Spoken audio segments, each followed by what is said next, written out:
Hello everyone, welcome back to my channel.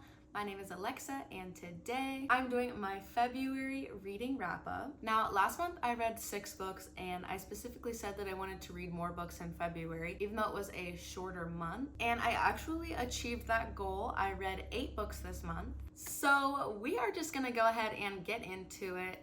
The very first book that I read this month is The Inmate by Freida McFadden. I do not have the physical copy because I read this on Kindle Unlimited, so I'm gonna put the picture of it right here. But yeah, this is a psychological thriller, and the description of the book says, there are 3 rules Brooke Sullivan must follow as a new nurse practitioner at a men's maximum security prison.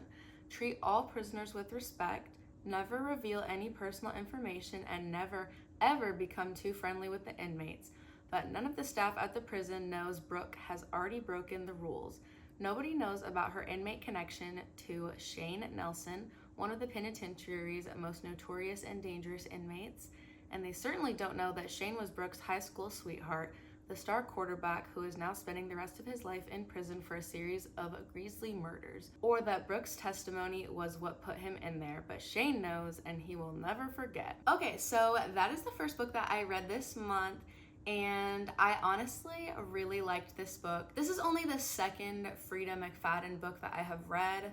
The other one that I have read by her is The Housemaid, and I liked this one a lot better than The Housemaid. I felt like it was fast-paced, interesting, twisty, and the ending had me with my jaw on the floor. It's definitely the kind of book where you think you have it all figured out, and then at the end, everything just kind of unravels and takes a turn that you were not expecting. So yeah, for that reason, I really liked this book. I think I read it in 2 or 3 days, which just shows how fast-paced and easy it is to read. And my Goodreads review for this one, I basically already said this, but it says, loved the pacing of this book, and I don't know why, but I love reading about prison. Cliche to say this about a thriller, but I thought I had it all figured out and then everything hit the fan at the end. Okay, this next book I also don't have a physical copy of because I also read this on my Kindle. I borrowed it from Libby actually, and it's called I Who Have Never Known Men by Jacqueline Harpman. The description for this book is, as far as I can recall, I have been in the bunker. A young woman is kept in a cage underground with 39 other females guarded by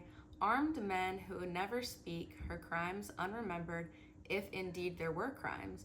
The youngest of 40, a child with no name and no past, she survives for some purpose, long forgotten in a world ravaged and wasted. In this reality where intimacy is forbidden, in the unrelenting sameness of the artificial days and nights, she knows nothing of books and time, of needs and feelings. Then everything changes and nothing changes. A young woman who has never known men, a child who has no history before the bars and restraints, must now reinvent herself piece by piece in a place she has never been and in the face of the most challenging and terrifying of unknowns, freedom. So I actually wasn't really planning to read this book in February, but I put myself on the wait list for the book like back in December, and then it was randomly like my turn to borrow the book, so I was like, what the heck, I'll just read it since I already have it. And I really ended up liking this one. I liked it a lot better than I expected. I don't really know what I was expecting, but it honestly wasn't this. But yeah, my Goodreads review for this one is, I described it to one of my coworkers as a reality show meets the Oregon Trail, but make it dystopian. And I don't know if I can get any more on point than that. I think that speaks for itself. The next book I also don't have a physical copy of. I am on a roll with borrowing books. It is Carrie, Soto is Back by Jenkins Reid. Now I read Daisy Jones and the Six like sometime last year, and I did not like that book. There was so much hype around it. Everyone was saying it. Jenkins Reid books are amazing, and I just did not like that book. But that's besides the point.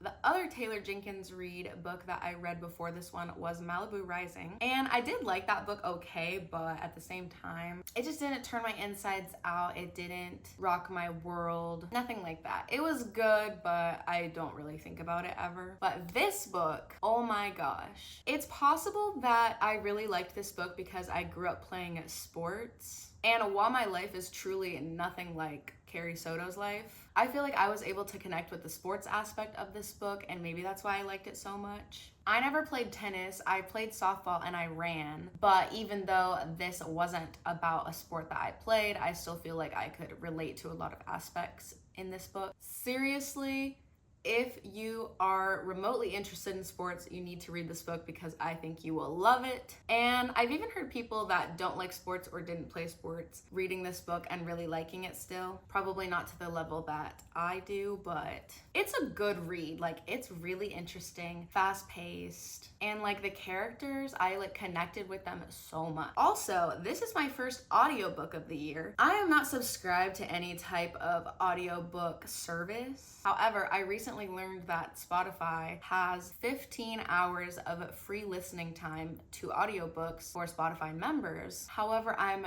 not a Spotify member. I am an Apple Music girl. So instead of canceling that and subscribing to Spotify, I asked my friend, shout out to Ben, if I could borrow his Spotify login and use his audiobook hours so that I could listen to audiobooks. So I'm slowly entering my audiobook era. I think I still definitely prefer reading physical books, but I think audiobooks are also a great option, especially if you're an extremely busy person or if you commute a lot. With that being said, there may be more audiobooks coming in future wrap-ups. Let me know if you recommend any specific audiobooks, because I know that a lot of audiobooks have really great narrators, and that can really like make or break a story sometimes if you're listening to an audiobook. So if you have any recommendations, feel free to let me know in the comments. I need to drive home the point of how much I loved Carrie Soto is back. I loved Carrie Soto is back so much that I signed up for tennis lessons. I'm just gonna leave that there. I never even read the description of this book. I just got on such a passionate rant about how much I love it that I didn't even tell you what it was about. By the time Carrie retires from tennis, she is the best player the world has ever seen. She has shattered every record and claimed 20 slam titles. And if you ask her, she is entitled to every one. She sacrificed nearly everything to become the best, with her father as her coach. But 6 years after her retirement, Carrie finds herself sitting in the stands of the 1994 US Open, watching her record being taken from her by a brutal, stunning British player named Nikki Chan. At 37 years old, Carrie makes the monumental decision to come out of retirement and be coached by her father for one last year in an attempt to reclaim her record, even if the sports media says that they never liked the battle axe anyway, even if her body doesn't move as fast as it did, even if it means swallowing her pride to train with a man she once almost opened her heart to, Bo Huntley. Like her, he has something to prove before he gives up the game forever. In spite of it all, Carrie Soto is back for one epic final season. In this riveting and unforgettable novel, Taylor Jenkins Reid tells a story about the cost of greatness in a legendary athlete attempting a comeback. And I basically already said this, but my Goodreads review says, I haven't fallen in love with a Taylor Jenkins Reid book like everybody else seems to until this one. I signed up for tennis lessons after finishing this book. Need I say more? Okay, the next book I finally have a physical copy of, and it is Redwood Court by DéLana R.A. Dameron. And I have already made 2 videos on my channel featuring this book. I did a read with me featuring this book, and I also did a full book review on this book on my channel. Go ahead and check out my review of it. I will just say really quick for this video that I did really like this book, and my Goodreads review says, after I found out the author has other award-winning poetry collections, the writing style of this book made a lot more sense to me. It's very descriptive and poetic, a beautifully told story about Mika's unique experiences coming of age as a Black woman in the 1990s. It is poignant and illuminating. The next book that I read is The Storm We Made by Vanessa Chan. Wow, this book, I honestly never thought that I would like a book like this, but I am so glad that I gave it a chance because this is truly an amazing book in my opinion. I got this in my December Book of the Month box, and this book was also the January 2024 Good Morning America book club pick. It came out on January 2nd. A novel about a Malayan mother who becomes an unlikely spy for the invading Japanese forces during World War II and the shocking consequences that rain upon her community and family. Malaya, 1945. Cecily Alcantara's family is in terrible danger. Her 15-year-old son Abel has disappeared, and her youngest daughter Jasmine is confined in the basement to prevent being pressed into service at the comfort stations. Her eldest daughter Jujubee, who works at a tea house frequented by drunk Japanese soldiers, becomes angrier by the day. Cecily knows two things: that this is all her fault and that her family must never learn the truth. A decade prior, Cecily has been desperate to be more than a housewife to a low-level bureaucrat in British colonized Malaya. A chance meeting with the charismatic General Fujiwara lured her into a life of espionage, pursuing dreams of an Asia for Asians. Instead, Cecily helped usher in an even more brutal occupation by the Japanese. 10 years later, as the war reaches its apex, her actions have caught up with her. Now her family is on the brink of destruction, and she will do anything to save them. So this is a historical fiction, and I am not a historical girl. However, that book is extremely captivating. The story is very interesting, and I feel like it's educational without feeling like you're doing a school reading. Now, I will say to check trigger warnings if you're interested in reading this book, because it has some very graphic scenes, some problematic behavior, and so on and so forth, so make sure you check trigger warnings. My Goodreads review says, I found this story grappling but also difficult to binge or get through quickly due to the subject matter. I'm not really into history whatsoever, but this was a historical fiction that kept me engaged and interested in the characters and the flawed choices that they made. Every time I finished a sprint of reading this book, I found myself wondering what the characters would be up to next. This book really surprised me. So yeah, this is a good one. I have two other Book of the Month books, Mercury by Amy Jo Burns and The Resort by Sara Ochs. So I'm a little behind on my Book of the Month reading, but since I loved that Book of the Month pick so much, I'm really excited to get to those ones. So yeah, that's all I have to say about that. The next book that I read, it's very reflective. All Good People Here by Ashley Flowers. Now this book was my book club pick for my work book club that I started, and I was tragically behind everyone else in reading this book, so I read this book in one day and I made a video about it. So if you want to check that out, please help yourself. This book came out August 16th, 2022. Also, this is a library copy, that's why it's really shiny and has this random number 25 in the corner. But this book was a Goodreads Choice Award nominee for both Best Mystery and Thriller and Best Debut Novel. I'm not trying to be a hater, but I was not expecting to see that as I tried to pull up the description on Goodreads. So we just had our book club discussion about this book last night. Now, this is by Ashley Flowers, but there is also a co-writer named Alex Keister who is credited on the title page. Everyone from Wakarusa, Indiana remembers the case of January Jacobs, who was found dead in a ditch hours after her family awoke to find her gone. Margot Davies was 6 at the time and the same age as January, plus they were next door neighbors.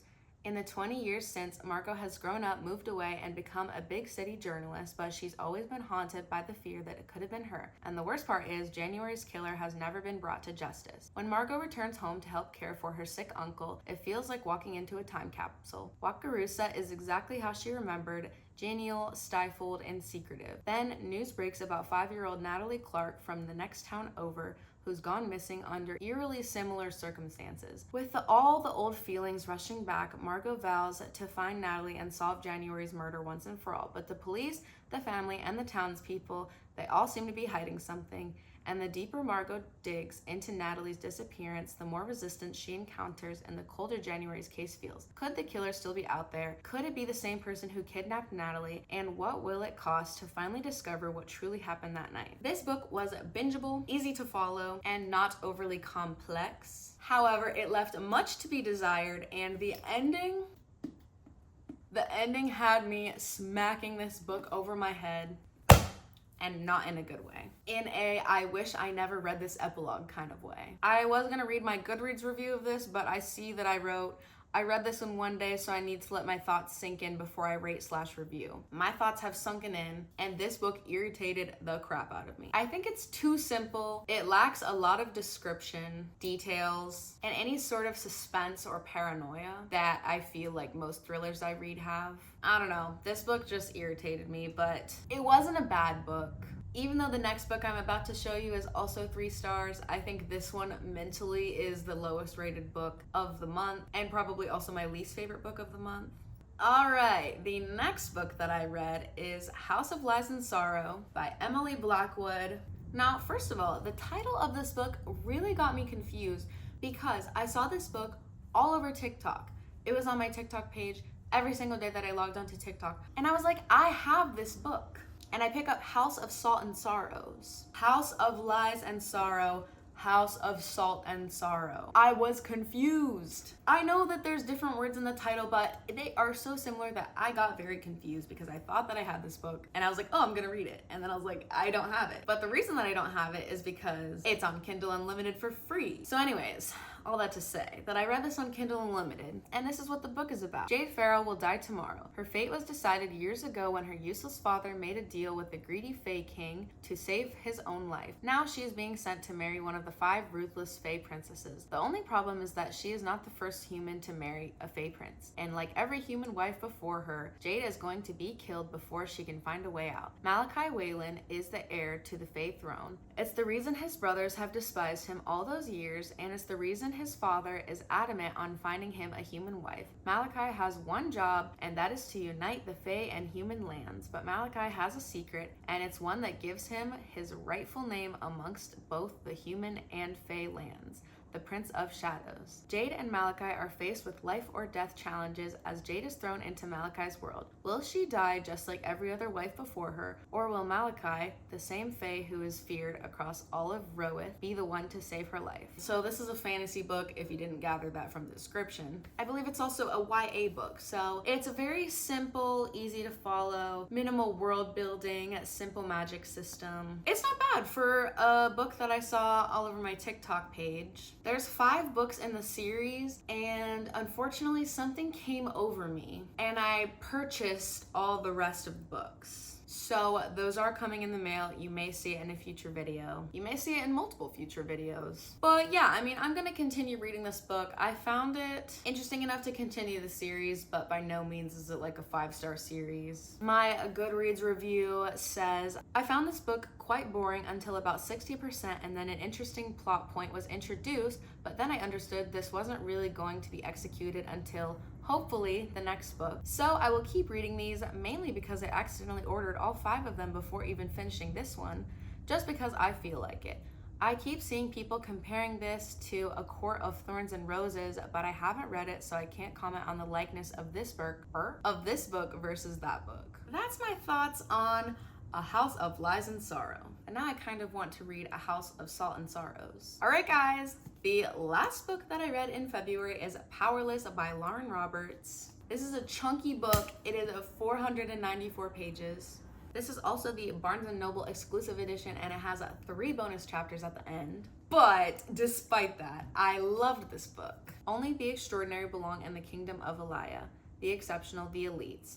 The elites have possessed powers for decades gifted to them by the plague, while those born ordinary are just that, banished from the kingdom of Elia and shunned from society. No one knows better than Peyton Gray, an ordinary posing as a psychic to blend in with the elites, but when she unwittingly saves one of Elia's princes, Kai Azer, she's thrown into the Purging Trials, a brutal competition showcasing the elites' powers. If the trials and the opponents within them don't kill her, the prince she's fighting feelings for will, if he discovers what Peyton is, completely ordinary. Okay, yes, this is a young adult fantasy book. I know it's thick, I know it's intimidating, at least it is to me. Very simple world building, easy to understand magic system. I think I just recently said that about another book, but same here. I think this is a very well done enemies to lovers. I hate enemies to lovers in many romance books because they always have the worst reasons for hating each other. But no, this book is a legitimate enemies to lovers. I think the trials that they go through are also very interesting. I think I remember somewhere seeing an interview that this author said that the Hunger Games inspired her to write this book. So if you like the Hunger Games, and I actually finished this book today, the day that I'm filming this, February 29th. So I have not yet posted my Goodreads review, but I will soon. My Goodreads is in the description if you want to check it out.